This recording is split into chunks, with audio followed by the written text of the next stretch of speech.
Hello and welcome to Learning with Liquor.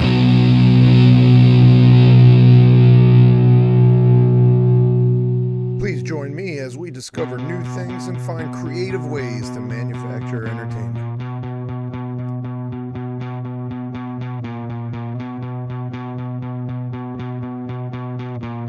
On this podcast, we are going to explore any topic that arises.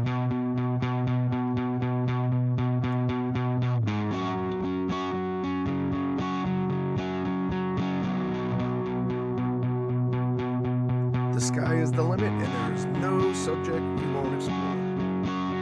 Here we go. Dudes, welcome back to part 2 of learning how to make sourdough bread. This is Learning with Lickum. We're going to get it kicked off with the second phase now that we got our yeast mix made up and it's ready to rock. In fact, stand by, I'll show you what it looks like. Yeast now looks like this right here. See that? So we're going to take that and put it into the next phase, and we're going to actually see some dough. Get ready to get dirty. Okay, here we go. Hopefully you can see me. Get this thing shut. So far we got in here our 6 cups of bread flour, right? You can use all-purpose flour, but bread flour is what they suggest. So 6 cups of bread flour and 1 cup of our starter schmutz. So we have a little bit of that left. You could actually probably just put that whole thing in there. It's going to be pretty close to it. But there we go. We got that. We got that. We need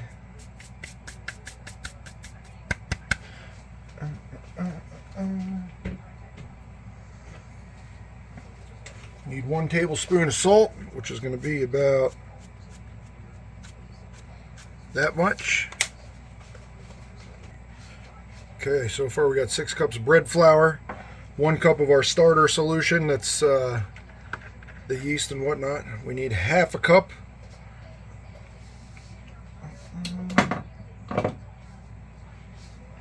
of oil.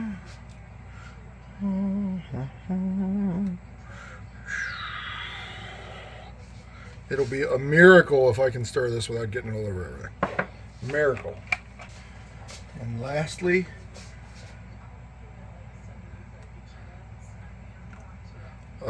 amazing, if this actually works. I'm still not convinced that it's gonna, but we gonna see. Let's see if we can get some of this schmutz down in there. If we can combine it, we still got more stuff to put in. What's up? Alright, hopefully you can see what I'm doing here, right? Holy crap, does that smell sourdoughy already? Whew. So what we got to do is we got to combine all this stuff now.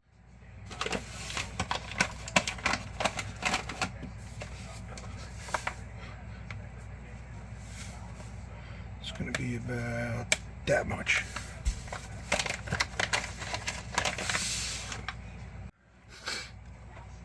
This is what it should look like, right? After you're done mixing it together, it's going to look like a, I don't know, white Play-Doh kind of.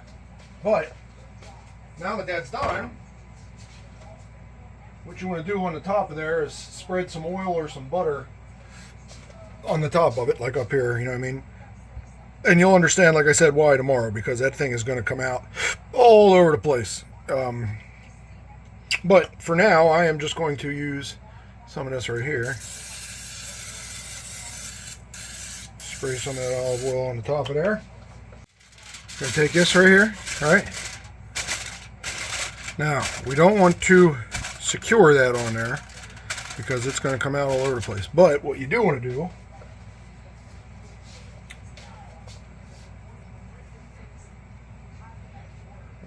gotta have just a little bit of weight on it. So we're gonna take this folded up kitchen towel, see that? Put that right on top there like that. Let that sucker sit. Now tomorrow, when we take a look at that thing, it'll be puffed out over top of there. There'll be dough coming out the side and pushing the thing up off of it, and then we're going to punch it down. So that's pretty much the end of phase 2, right? So 12 hours is what this has got to sit for. Probably later tonight we'll come back onto this and do the last phase, which is the separating and all that.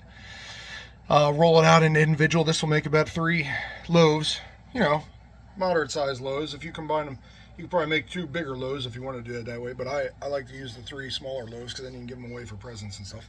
And we're going to use